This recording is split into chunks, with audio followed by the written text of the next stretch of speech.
When you think about meal kit companies, what do you see?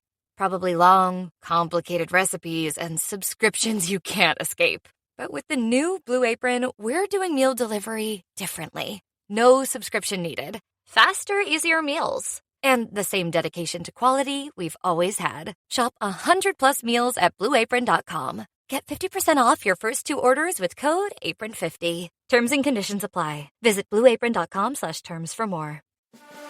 In postseason football, you need to find that extra gear. On FanDuel, it's called playoff mode.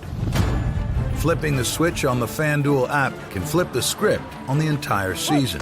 Big boosts, more rewards than ever. And introducing Drive SGP, an entirely new way to live parlay any drive and bet at the speed of football. This season, everyone makes the playoffs, and FanDuel is making them even more awesome. Turn on playoff mode, only on FanDuel. New customers bet $5 and get $300 in bonus bets if you win. 21 plus and present in select states. First online real money wager only. $5 deposit required. Bonus issued as non-withdrawable bonus bets which expire 7 days after receipt. Restrictions apply. See full terms at FanDuel.com/sportsbook. Gambling problem? Call 1-800-GAMBLER or visit rg-help.com.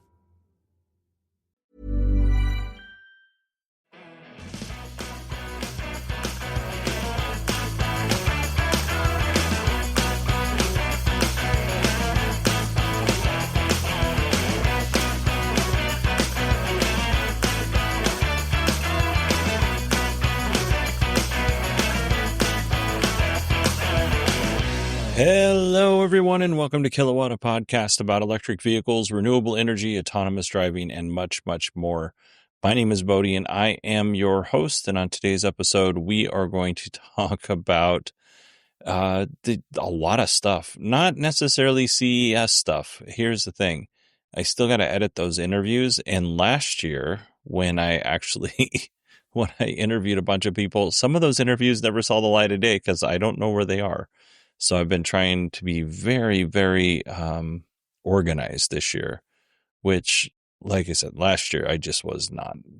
When I went into CES last year, I had a really bad cold. And because of that cold, not cold, I had the flu, excuse me. And I was barely better when I got to CES. And I was just struggling, when you're getting over the flu and you're still really fatigued. That's how every day at CES was for me last year. So this CES in 2026, I felt way better. I got way more interviews, so I'm really happy about that. I just need to have a little bit of time to get them edited. I've edited 2 at this point. I need some time to get them edited and then figure out where it makes sense to put them in the show. But don't worry, I am working on it 100% for sure. So next episode, we'll have a couple of different interviews from the CES floor, whether it's Pepcom or Showstoppers or the actual floor at CES. And some of the things that I talked about when I was there, some of the people I talked to when I was there have nothing to do with EVs. I just thought what they were doing was interesting. So I'm going to include those as well, which normally I don't do that. I normally just toss all of that stuff to other folks. But, I think it's interesting. And, you can stop listening if you don't want to hear about it. Not stop listening like forever, obviously. Just stop listening for that one interview. I'll put them at the very end. Let's see here. Oh, okay. So I got back on Thursday night. On Friday, it was recovery. On Saturday, it was get everything I didn't get done at the beginning of this week. And I also put all of the this show together. We have eight pages of show notes, 19 articles I went through for this show. Like, we're coming into 2026 super hard with the news. And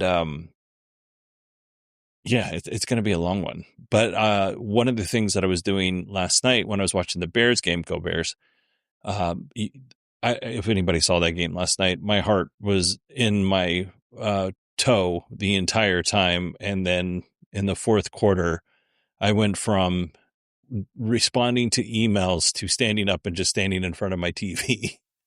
the whole time. I was just a bundle of nerves the entire time. Anyway, if I have not responded to your email by, let's say, Wednesday, and you sent me an email and you want a response back, please let me know, because one of the things, and I got to maybe create a different or email address for CES stuff. But one of the things when you go to something like CES is you get hundreds of emails, like maybe not 100 in a day, but definitely hundreds a week. It's just like a tsunami, and they just keep coming in and coming in, coming in. And I do try to filter them to different parts of my email inbox, but man, they just overwhelm you. So as a result, sometimes it gets into like this space where I just cannot. One, I'm just like, I just declare bankruptcy. I'm like, I can't handle any of this right now. And two, I don't necessarily want all of those emails from CES, but I do want all of your emails. So as I go through this and I try to make sure that I'm responding to everybody, and I've responded right now, I think one was as far back as like September that I'd missed. But as I'm getting through this, if I haven't responded to your email and you want a response back, please let me know what the email was about, and just I'll make sure to send a response. It's just right now, it's just a lot. There's just a lot of emails. So yeah, I just don't want anybody to think that I am ignoring them, because that's not the case. In a lot of cases, my inbox is just really overwhelming. I went through something like 2,000 emails today, and most of those were just easy to delete, but I went through over 2,000 emails today just to clean out the inbox so that I can start looking for people who listen to this show and who want to, interact. And I was just trying to respond to those. So that's where we're at for that. Okay. Today we're going to have news.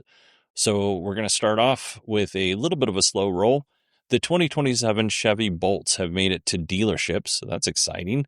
The starting price is at $29,000. As you know, no word yet if dealers are going to jack up the price and hold these new Chevy Bolt EVs hostage, because they can, and they do.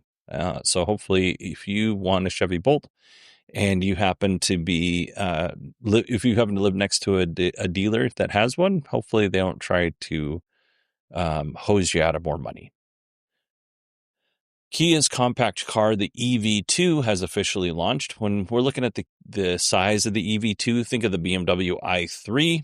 It's not coming here to the US, but it will be available eventually in Europe, Asia, Australia, and South America. Some of the features of the car is that it features bidirectional charging, which is vehicle to load, which is like you can have a blender if you want, or charge another car. That's possible. It wouldn't charge very fast and probably not be the smartest plan. It's also plug and charge capable, which means if you roll up to a DC fast charger, you just plug your car in, or I guess any charger that would that you have to pay for. You just plug your car in, it starts the charge, and then at the end of it, you're billed, your credit card or debit card, whatever you got on there. It's got a range of 448 kilometers or 278 miles, excuse me. So, I didn't write down a price for this, but it's not very expensive. It's one of their more affordable cars for sure, if not their most affordable EV. Moving on to Hyundai, the new Astaria electric passenger van was unveiled in Brussels. There is an internal combustion version of this, and I also believe a hybrid version of this as well. The Staria will come in two different configurations, different trims, but two different seat configurations, which is the 9-seater for us unwashed people. And then the 7-seater, which is built for luxury. And it's got some pretty fancy captain seats on the 7-seater. It's going to have a 12-inch driver display, which is that normally would be an instrument panel behind the steering wheel. And then it also has a 12-inch infotainment screen. The difference is the driver display is like a rectangle, right? Like a standard instrument display. And then the infotainment screen is, it's still a rectangle, but it's bigger, easier to see. It's got Apple CarPlay and Android Auto. and then lots of physical buttons. So that's a positive. It's going to, or it's not going to be, it is built on the 800 volt architecture, DC fast charging, 10 to 80% in 20 minutes. It's going to start off with an 84 kilowatt hour battery, which will get you around 400 kilometers or 249 miles. Right now, it's only coming out in Korea and Europe, which will be this month in 2026. Or not, excuse me, this year, 2026. No word on other regions at the moment, and no word on the final price or specs for that matter. Let's see. Leap Motors, just to kind of bring this around to minivans. I own a minivan. I talk about minivans a lot. But Leap Motors unveiled a minivan, the LM Leap Motors D99. Here's why I found this to be interesting, is Stellantis and Leap Motors have a partnership. Stellantis, at least here in the U.S., has a minivan with the Chrysler Pacifica. They have decided that they are no longer doing hybrids. I don't know if that's all of the Chrysler brands here in the U.S. or excuse me, all the Stellantis brands here in the U.S. or just Chryslers. But anyway, the Chrysler minivan Pacifica, they're going to remove the hybrid, the plug-in hybrid. So my question is, because Stellantis and Leap Motors have a partnership, will we see a rebadged D99 as a Chrysler Pacifica electric van? I think it could be pretty compelling if they did that. The thing is that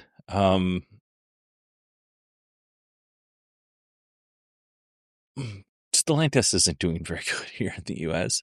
The Leap Motors D99 looks amazing. It looks awesome. So will we see that here in the U.S.? Probably not. And I would love to see a fully electric minivan here in the U.S. that actually has good range and good specs. But we're probably not going to see that from Chrysler unless it's a terrible business decision to do that. Then I feel very confident that Chrysler will give us an electric minivan, whether it's a rebadged D99 or not, because they're continuing to make terrible business decisions. You know, Chrysler used to be, luxury is maybe not the right word for it, but Chrysler used to be a pretty impressive brand here in the U.S. And right now, they have three. They don't even have the sedan anymore. They have the Pacifica Hybrid. Like I said, I think that's going away, and the Voyager, which is just the same thing as the Pacifica. That's it. Those are the cars that they are selling here in the U.S. I'm on their website. They don't have the 300 anymore. They don't have anything. It's just those three cars. It's pretty pathetic for that company, which is sad. I would like to see them succeed, but they are doing their best not to. All right, let's move on to Sony Honda Mobility. Obviously, and if you were paying attention to any EV news, Sony and Honda Mobility were a big hit with the CES folks. I briefly walked past their booth in the central hall, and it was really busy, like a lot of people in there. And this was before they announced their AFEELA 2, which is the SUV, or the AFEELA prototype, whatever they're calling it. And then every time I walked past it after that, it was just so busy. I was like, I got other things to do. I can't just hang out and wait for somebody to do an interview with me with that many people. There was a crowded booth every time I walked by. Also, just kind of as a side note, I also heard that Uber and Lucid were displaying there. I did see a purple Lucid Gravity, but that was at the SoundHound booth, not at any Uber booth. So if they were there, I don't know where they were. I could not find them, but I was keeping my eyes out. Anyway, we do have some final specs for the AFEELA 1, which is the sedan. Some people think the look of this car is kind of basic from just kind of, milling around and chatting with people over different things. I don't think it's basic. I think it looks really good. It doesn't look as good as a Lucid Air, but it's kind of got that, for me, it's in that same vein, I think. They have, the car's going to have a PlayStation 5, which, if you want a PlayStation 5, you should probably just go buy one. But the car is going to have a PlayStation 5. There is a screen on the front of the grille. And some people were asking, what is this screen for? What would you use it for? Sony and Honda, and I was on DTNS, and Sarah Lane asked this as well. And the show was, when I was on DTNS, or the Daily Tech News show, it was such a packed show. I didn't want to interrupt the flow. But when Sony and Honda announced the AFEELA way back in 2023, I think it was, they had that front display had like a Spider-Man advertisement on it. So, and they said you're going to be able to customize this screen. So my guess is for that front screen on the front of the car. Now this is where the grille would be, right? It's on just above the bumper where the grille would be. There's this nice, big, beautiful screen. And like I said, in 2023, they had a Spider-Man advertisement on it. So my guess is when Sony has a new TV series or movie or video game coming out, they will say, hey, do you want to customize your car with the latest whatever, Spider-Man or God of War? I don't know. I don't have a PlayStation. But would you like to do this? And us gullible folks will be like, yeah, I really like this franchise. And we're going to put stuff on our car that will allow Sony to advertise that movie, game, or TV series. And in reality, you're advertising their content without really getting paid for it. So that's my best guess of what that screen is for.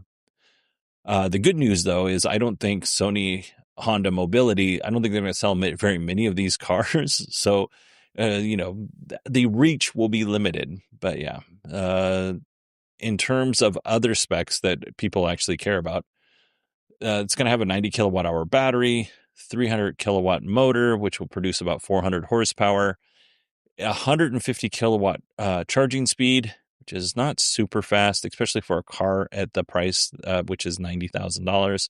Around 300 miles of range, also not great if you're going to pay $90,000 for a car. It's going to have 40 sensors. Of those sensors, 18 are going to be cameras, 12 are going to be ultrasonic sensors. It's going to have 9 radars and 1 LiDAR, which I do think that a camera-only system limits you, right? Cameras can't see in fog, just like I can't see in fog. But if you have radars and a really foggy environment, of course, that's going to see right through the fog. And I'll give you an example why I think this is important. And it's a bougie one, so bear with me. A couple years ago, when my kids were small, we were in Hawaii. We were on the Big Island. We were traveling from Kona to what's the rainy part of that island called? Hilo. So we were traveling, and it was really rainy, and there was a lot of fog as we were traveling from one place to another, and it was really difficult and quite stressful to drive in that weather, just because it had, you just couldn't see, right? You didn't know the people behind you. It was hard for them to see you, and it was hard for you to see other people. And it's not like there's freeways on that island. There are 2-lane roads, one going one way, one going the other way.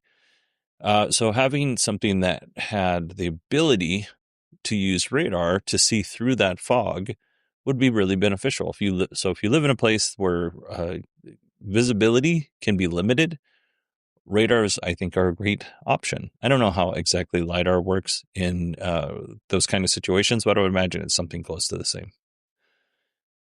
So the 40 sensors, and then it's going to be level 3 capable, which means you'll be able to text or read a book or whatever. But when the car said you need to take over, then you need to be able to put your hands on the wheel and take over. We'll see. This is Sony and Honda's first foray into EVs as a pair. Honda does have, I think it's the Prologue or the Protege. One of those two cars is an electric car, but it's basically a rebadged Chevy Blazer built on what used to be the Ultium platform. So it's kind of their first foray into this. It's not to say that they won't ever be able to reach level 3, but when I see level 3 capable, it's not coming out of the box, and it may never come to the first initial vehicles that are rolling off the line. And we've seen that with other companies, we'll say. Now, some good news is the pre-production vehicles or trial production vehicles of the AFEELA 1 are rolling off the line, the assembly line, at Honda's East Liberty Auto Plant in Ohio. So that's good news. They're getting ready for production. This car is going to be available temporarily only in California. And then we'll see what happens after that. We'll see where else they go. Let's see, $90,000. I said that mid 2026, we should start seeing these in customers' hands. Both the AFEELA 1 and the, AFEELA 2 SUV or prototype SUV, whatever they're calling it, they look amazing. And I don't mean to be hateful about this or dismissive. I just, man, I genuinely think in a world where automakers are trying to bring vehicles down in price to something that's reasonable. When I say reasonable, I'm using air quotes here because it's, they're still very expensive. I think that is, I think a $90,000 car that only can charge at 150 kilowatts and has a 300-mile range, around a 300-mile range. I think that's a very expensive car that is only going to cater to very, very, very few people. Even people who have $90,000 to spend would probably be better off to buy a Lucid Air, for instance. As you know, I don't know if you've heard, Peter Rawlinson is amazed that people don't understand that this car costs, starts at around $79,000, which is really affordable if you think about it, or maybe you don't think about it. The AFEELA prototype, like I said, it was announced at CES. We're looking sometime in 2028 for the U.S. market. I'm thinking maybe 2029 or 2030, basically how, these automakers are, the timelines are slippery, we'll say. So, 2029, I think would be great if they could get it out by then, but I would feel, if I was predicting, I would feel really comfortable predicting this coming out around 2030. Elon gets a lot of grief for his inability to follow timelines, but he's not the only one. He just says it with his whole chest, which makes him look sillier when they slip. But generally, these things are just hard to do. So we'll see where it goes. When you think about meal kit companies, what do you see? Probably long, complicated recipes and subscriptions you can't escape. But with the new Blue Apron, we're doing meal delivery differently. No subscription needed. Faster, easier meals. And the same dedication to quality we've always had. Shop 100+ meals at BlueApron.com. Get 50% off your first 2 orders with code APRON50. Terms and conditions apply. Visit BlueApron.com/terms for more. Okay, so now that we have covered the EV news, let's talk about delivery numbers. And, I hesitate to mention names because so many people send in so many great articles, but normally, we have Jamie from Ireland and Mark from the UK that send in a lot of this stuff. Some of these are Mark's contributions. So, we'll just call this, the first 2 are definitely Mark's contributions. After that, it's kind of a blur when I was putting all this together. It was also when I was watching the Bears game. So, just keep that in mind. But thank you to Mark, and thank you to Jamie and everybody else who does send this kind of stuff in. It is really helpful to get an idea of what's going on in your part of the world. So start off with EV registrations in Ireland. And Jamie, if you're not in Ireland, I apologize. I thought you were, but maybe you're not. Who knows? Let me know if I'm wrong. Anyway, EV registrations in Ireland rose sharply in 2025 with strong regional growth. If you're looking at Cork saw a 41% increase and Dublin saw a 23% increase.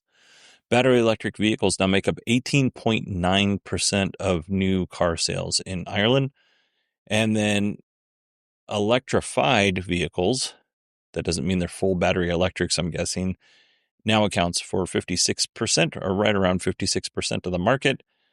Diesel vehicles continue to fall, which are now down to about 17.1% of the market. Volkswagen was the top-selling EV brand, followed by Kia, Tesla, Hyundai, and then Skoda. I heard some news about Skoda when I was just kind of walking around booths, and I can't remember exactly what it was, but I was like, man, I got to remember that. But now I don't remember what it was. The top, let's see. Oh, yeah. So the Tesla Model 3, the Kia EV3, the Tesla Model Y, obviously they were some of the big ones. And then the Hyundai Inster, which is an interesting vehicle. And so that is Ireland. Let's talk about the UK. Battery electric vehicles in the UK accounted for 1/3 of new car sales in December of 2025. That's 33% of the government's EV adoption target for 2026. So they got 33% of their 2026 goal before 2026 began, which is great. The UK has got all sorts of incentives right now if you buy an electric vehicle. And, what this really shows is that the UK is on track to meet or exceed their battery electric adoption goals, even if automakers have claimed that the targets are unrealistic, and you know what, in some ways it might be unrealistic, but yeah, in others, it's probably not as unrealistic as the automakers want it to sound. So the UK plans for 80% of new car sales to be electric by 2030 and 100% of the sales be battery electric by 2035. There is some flexibility added in with some recent policy revisions, but essentially we're looking at the goal is 100% EV sales by 2035. Initially, this goal has slipped a little bit. Initially, it was 100% of EV sales by 2030, so they pushed that back by 5 years. Despite these goals kind of already being weekend isn't the right word, but despite these goals being pushed back 5 years, the auto industry is lobbying, like I said, for further rollbacks, arguing that the targets are too aggressive, like I said. And it appears that these manufacturers, at least in the interim, it does appear that they're able to hit these targets, but we'll see. The UK government has announced an early review of its 2035 battery electric vehicle target, which kind of introduces some uncertainty into what they will revise, because they've already revised it before. Now, is this a big deal? Maybe. I tend to think that in general, right, if we write something into law, whether it's the US, UK, or wherever, if something's written into a law, I do think it's really important to just kind of keep an eye on it and see, is this practical or not? Because politicians are not experts in the auto industry. So sometimes, while good intentions might be there, it genuinely might not be practical. So we'll keep an eye on it and see where it goes. Now, let's talk about delivery numbers, specifically Lucid Motors. In Q4 2025, Lucid produced 8,412 EVs and they delivered 5,345. That is like, and then in the last couple of months, Lucid produced almost as much as they did in the entire year. So I don't know if it was all of Q4, but let's just say in Q4, they produced 8,400 vehicles. In the total of 2025, they only produced 18,378 vehicles.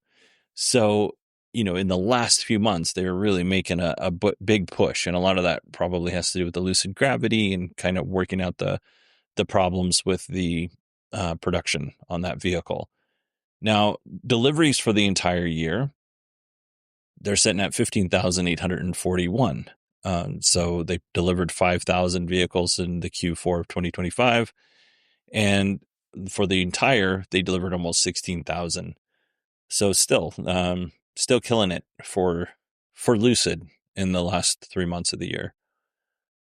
Production was up 104% year over year. So congratulations to them. That's awesome. Deliveries were up 55% year over year. So it's not that easy to just kind of even though Lucid's been doing this for a while, they have a very, very capable car, but it's also complicated and it's also expensive. So it's not that easy to just kind of spit these things out. Now, in terms of how many Lucid Gravities they sold versus how many Lucid Airs, they didn't split those numbers out, so I couldn't tell you. Some congratulations are in order. NIO produced its 1 millionth vehicle. So that's pretty impressive for a company that honestly at one point in time I thought was going to go away. NIO has been fairly steady since its founding in 2014. Just like that slow, steady drum beat. So like I said, the company was founded in 2014. The ES8, which is their big SUV, rolled off the production line in 2018. It now operates 3 different brands, which are the NIO, which is, the ES8 and 6 and stuff like that. It's all NIO. And then the Envo, which has a Model Y competitor. And then the Firefly, which is a, compact vehicle competitor. As far as what NIO did with that 1 millionth vehicle, they donated that ES8 to the, I'm going to get this wrong. Man, I'm so sorry. MyQS Quantum Foundation, which is in China, and the vehicle will be used by quantum science researchers. So I think that's awesome. What a great way to celebrate your 1 millionth vehicle. In terms of sales in 2025, they sold 326,028 vehicles in 2025. 178,000, almost 179,000 of those went to NIO. Envo sold around 108,000, just under that. And Firefly was right around 40,000. So that's nearly a 47% increase over 2024. So a big bonus for NIO. Now, I do have thoughts as to why the Firefly did not do so great. In China, you can buy a much cheaper car that's pretty close to being as capable as the Firefly. We're looking at $9,000 to $12,000. You can get a Seal, BYD Seal, and the Firefly starts around $20,000. So I'm just guessing that the car itself was just outpriced in the Chinese market. However, it is supposed to be going to like Australia, New Zealand, and Europe. So we'll see what 2027 or 2026 brings for the company. Okay, and then Tesla. We got a lot. We got a lot of news. Tesla's Q4 delivery numbers for 2025. We'll start with production numbers. So as far as Model 3s and Model Ys go, they sold 422,000 of them, 422,652. That was the total production. That not for the full year. Okay. That because NIO sold 326,000 for the full year. Tesla sold 422,000 in one quarter. Now Tesla's in more markets than NIO is, but I just want to be clear. In terms of production of the Model S, X, and Cybertruck, they produced about 11,706. I wonder how long these niche vehicles are for Tesla.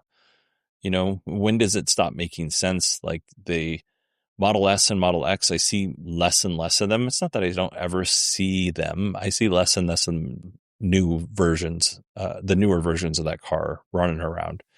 If somebody's going to buy a Model S or Model X, it's typically like a Rivian now, or, there's just a lot in that space. You can also get a Hyundai Ioniq 9 or Kia EV9 for much cheaper if you want the size of the Model X. And if you want a Model S, Lucid's the way to go.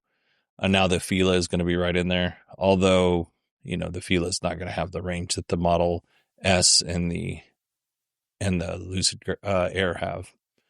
Anyway, so they produced 11,706 Model S, X, and Cybertrucks. So not a lot in that quarter. For a grand total, if you add everything up, 434,358 and when it comes to production.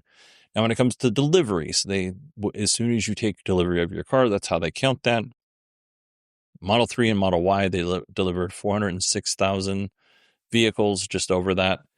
Model S, X, and Cybertruck, they delivered 11,642. So almost as many cars as they produced in the quarter, they delivered that many, for a total of 418,227 deliveries for Q4.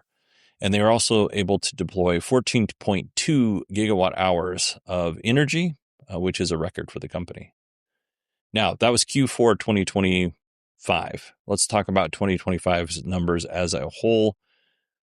Production, and this is pretty good.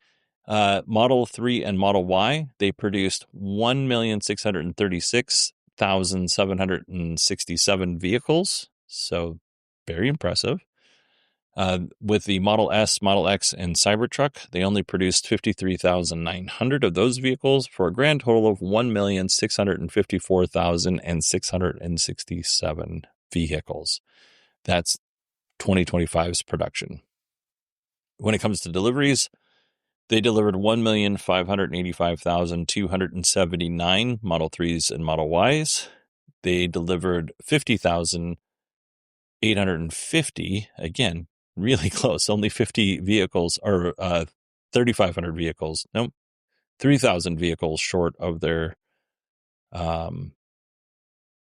production. But they only, man, I'm getting my number salad here. And I know Allison hates this, so Allison, I apologize. 50,000 Model S, X, and Cybertrucks. Still not a lot of vehicles. Total, they delivered 1,636,129 vehicles. So, those numbers were down. As a matter of fact, Tesla's been down every year since 2023, but which is only 2 years. But we can start calling it a trend at this point. They've been down about 10% since 2023 total. In terms of energy deployments, they deployed 46.7 gigawatt hours for the year, which is great. That's up nearly 1 gigawatt hour. But like I said, production and deliveries are down. It's about 100,000 each for production and 100,000 deliveries. That is what they're down. Tesla's earnings call is January 28th, 2026, so just a few weeks away, and we will definitely hear what Tesla has to say about that. Now, BYD, we don't normally talk too much about their delivery numbers, but we're going to talk about their annual numbers. BYD has replaced Tesla as the worldwide EV leader. They delivered 2.2 million battery electric vehicles in 2025. They grew 28% year over year when you compare 24 to 25. BYD also sells various flavors of hybrids, and it's important to note that BYD, that 2.2 million, that's just EVs. That's just the battery electric vehicles. Now, a little caveat to this, right? BYD sells something like 7 different battery electric vehicles. There's some different variants. If you want to kind of split those variants out, it's 12 EV models, but we'll say it's 7 for this sake to keep it simple. They sell 7 different models. Tesla sells 5, 3 of which don't really sell very many at all. Really, they sell the Model 3 and the Model Y worldwide. The Model S, X, and Cybertruck, not great. BYD's models start, if we're going to go with, we'll use euros. We won't say what they start at in China, but if we're going to go euros, kind of as a more worldwide currency, we're looking at $23,000 to $49,000 is what they start at, depending on like I said, which model you're going to choose. Tesla, like I said, really is only selling 2 different models, and it starts at 37 or 40,000 euros, depending on if it's the Model 3 or the Model Y. So they're not exactly apples to apples. If Tesla would, actually produce that $25,000 car that they said they were going to produce, and then they said they weren't, and now it's the Cybercab. If they actually did that, I think that they would probably regain the title, or at least be really close, because right now they're about 600,000 cars off total. Now, Tesla and BYD are sold worldwide, but BYD also has a little bit of a wider reach. So that's also a little something to think about when we're looking at these numbers. Now, I'm not apologizing for Tesla having down numbers and BYD beating them. I'm just saying this news shouldn't surprise anybody. As a matter of fact, it probably should have happened last year. So,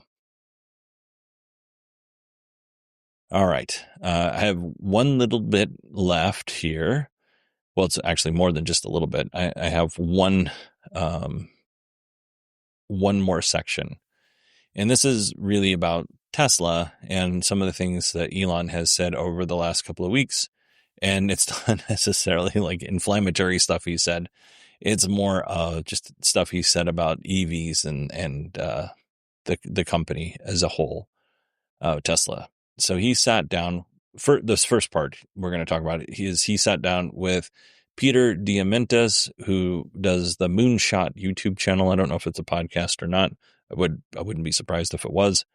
And we learned some things. The conversation was nearly 3 hours long. I'm a little bit over 60 minutes in, and it's interesting.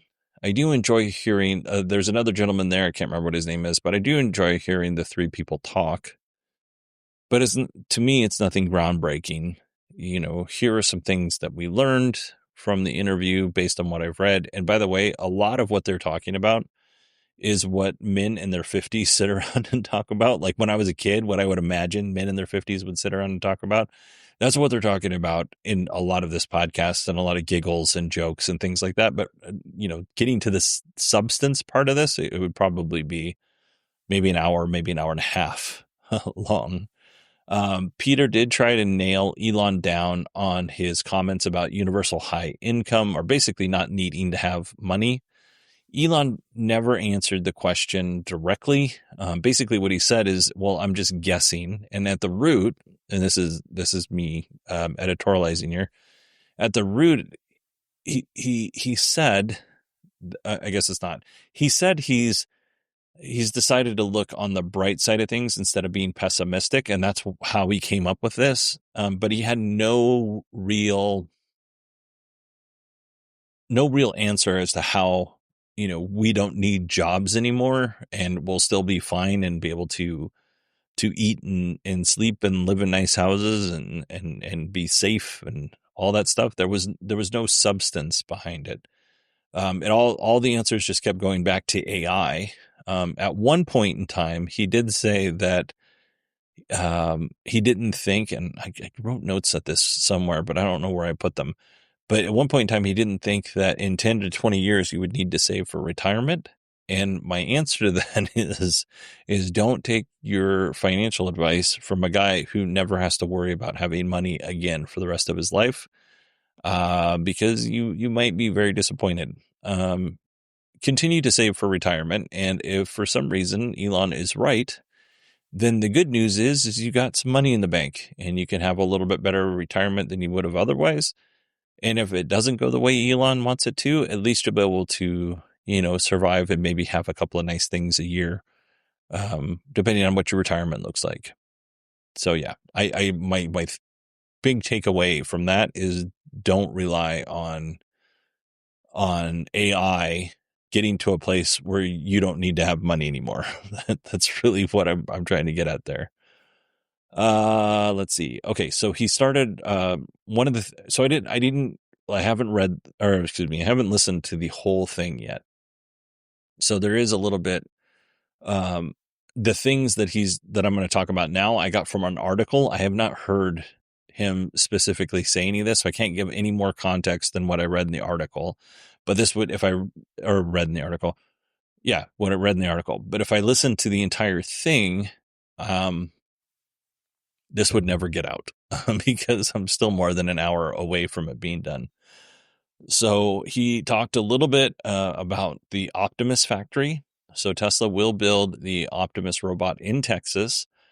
The facility for the Optimus robot will be about 8 million square feet of production, which is fantastic. That's a lot. Just for context, the current factory currently sits at about 11.5 million square feet for production. So making a big bet on Optimus robots. Of course, Elon thinks that Optimus has the potential to sell, billions of units.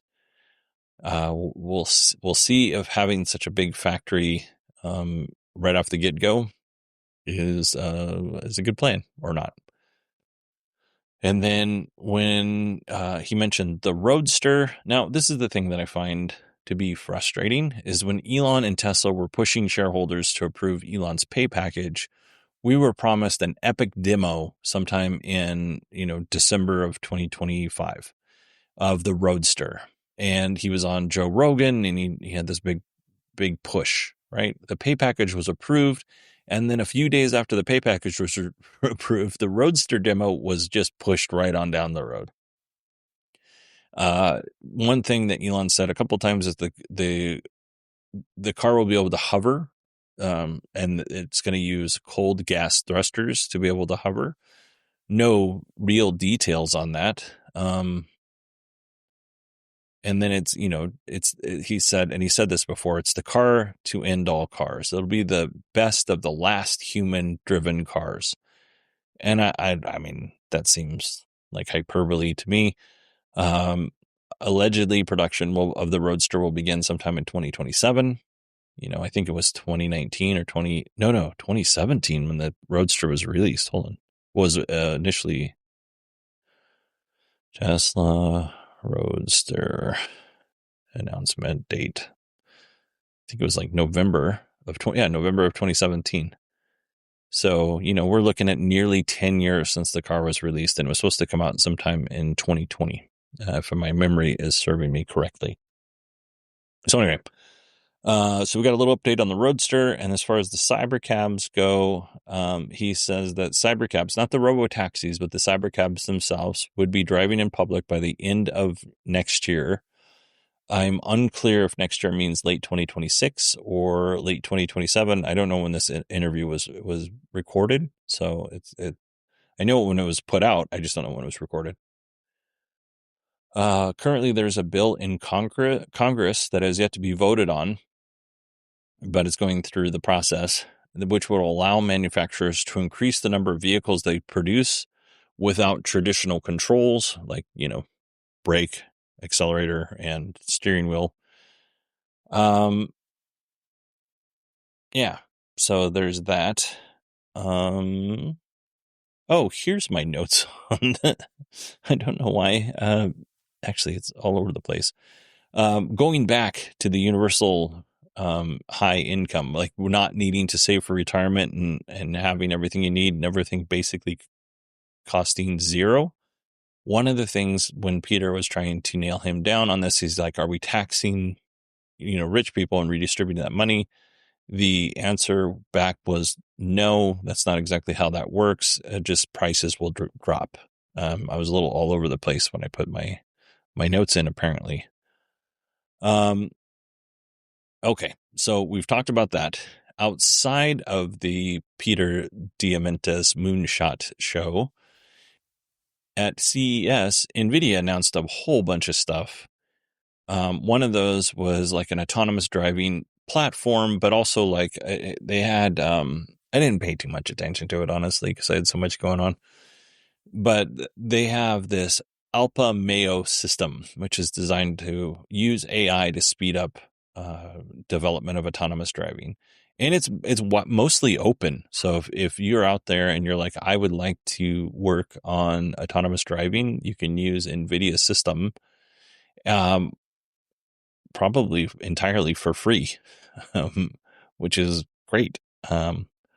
But when this announcement was made, Elon got on Twitter and he wished NVIDIA luck. And he said, this is what he said. What they'll find is that it's easy to get to 99% and then super hard to solve the long tail of distribution.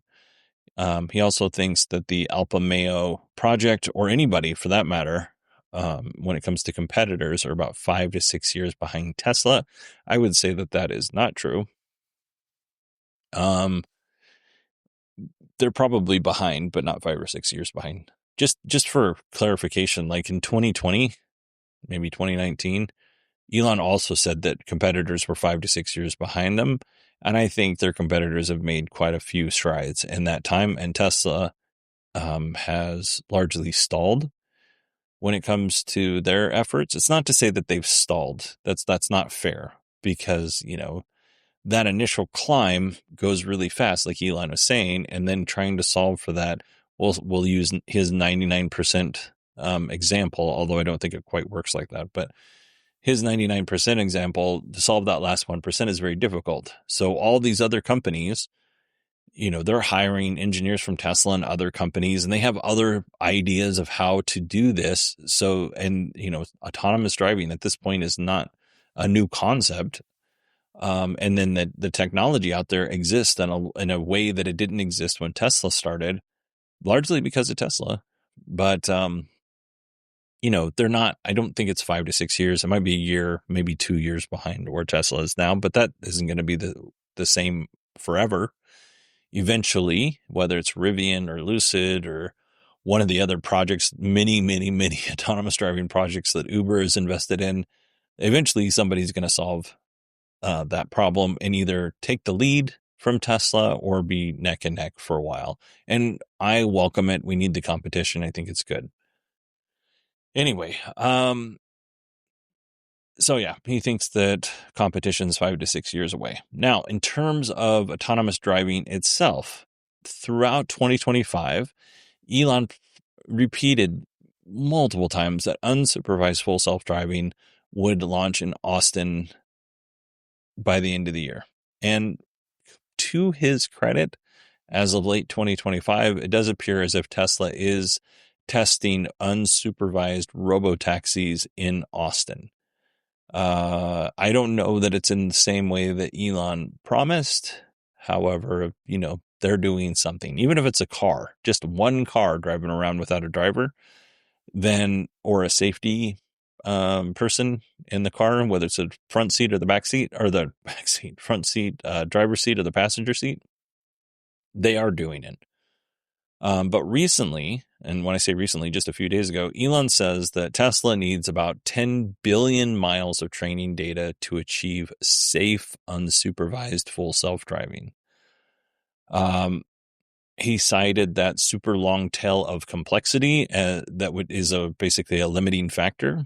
As of 2025, Tesla had accumulated about 7 billion miles of FSD training data. And I should say, I think I said 10 billion miles of training data before. So I don't know if training data means on the road data, right? On the road time, or if that includes when they are training in the cloud, right? Training the car in the cloud.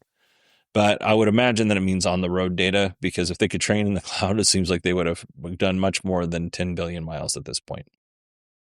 So they're about 3 billion miles short, according to where Elon was. Over 2.5 billion miles of that training data came from inner city driving. In earlier statements, Elon estimated, when I say earlier, I mean previous years, he estimated that it would be about 6 billion miles to be sufficient for regulatory approval. Now, sufficient for regulatory approval and, 10 billion miles of being achieve safe, unsupervised full self-driving, those aren't necessarily the same thing. So I don't know if we can to be fair, I don't know if he's saying that 6 billion training miles gets us to a point where we can, that's sufficient for regulatory approval. And then 10 billion is really where it becomes super safe. Maybe that's what he's saying. But at the point of regulatory approval, and right now they're over the 6 billion miles, by the way. But at the point of regulatory approval, you would think that they would want that to be as safe as it can get. And, like I said, right now they don't have the regulatory approval. So, yeah. All right. Well, that was a long episode. And normally on the shorter episodes, I have to stop and start and stop and start and stop and start because I make a lot of mistakes. I probably only stopped this like 3 times through the 53 minutes. I don't know if that is because I had 2 cups of coffee with dinner. I don't know if that's because I had eggs and French toast for dinner. But it might be something to think about every time I record this episode or record this show, because I do find that sometimes a 20-minute episode could take over an hour to record just because of my mistakes and flubs and things like that. All right. Yes. So we're at 54 minutes at this point. So I'm not going to play a interview. I do have 2 interviews that I could possibly do, but I think that's enough for this particular episode. Tuesday, we'll start playing the interviews, and I have some interesting things planned for full self-drive, or for the Donut Labs solid state batteries and Verge motorcycles. I have something interesting planned for that. I'm just trying to sort some things out before going hog wild on that in particular. But yeah, if you want to email me, it's Bodie, BODIE at 918digital.com. You can find me on X at 918digital. And then if you want to follow me on LinkedIn, just search for Bodie Grimm, BODIEGRIMM. I'm getting quite a LinkedIn following. That's exciting. I do think for the longest time, I was like, I don't want any part of LinkedIn. And now I think that's probably the best place for this show. There's lots of noise on X. There's lots of noise on Instagram when it comes to EVs and stuff. Lots of noise on TikTok. But on LinkedIn, I mean, we're getting I've got some, I'm following some super smart people. Some of those super smart people are following me back. It's just like people, it's more concentrated to people in the EV industry largely, or sometimes the content creator industry. So because of that, I'm really enjoying LinkedIn more and more and more, and the less and less and less of those other social media sites. All right, I'm running out of steam, so let's go ahead and end this. Thank you so much for everybody for sending me to CES. I've actually I talked to my wife today, and I said, hey, because I only paid for 3 nights in Vegas near the Las Vegas Convention Center at the Boulevards. I did this through VRBO, but the Boulevards, which is run by Hilton, it's like a timeshare type place. I think it's timeshare, but I basically got on. I got on Expedia. I was searching. It was like $450 or something like that to stay there in 2026. And then as soon as I got home, I looked again and it was roughly the same price. So I told my wife and she was like, yeah, book it. So next year, I think it's January 4th through January 7th. I'll be there again. I think I'm going to drive this time because flying was just kind of such a miserable experience the last time. But yeah, that was fun. It was a fun trip. It was a nice hotel. If you're looking for a hotel on the Strip that's affordable, you're just not near anything other than the Las Vegas Convention Center. And if you are looking for an Airbnb, or not Airbnb, if you're looking for a room, I stayed in the 1-bedroom because the person who owned the VRBO was really nice, and they upgraded me for free.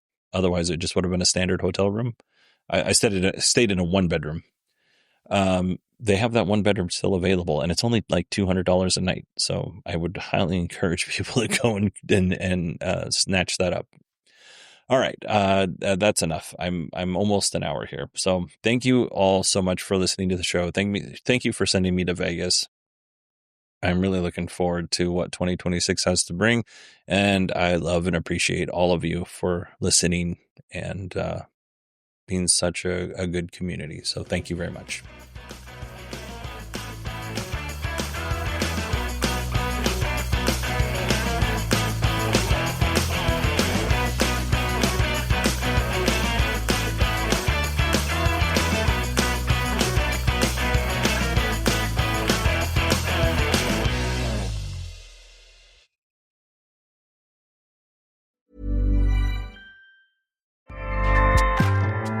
Acast powers the world's best podcasts. Here's a show that we recommend. A random influencer, a friend who read something somewhere, your doctor.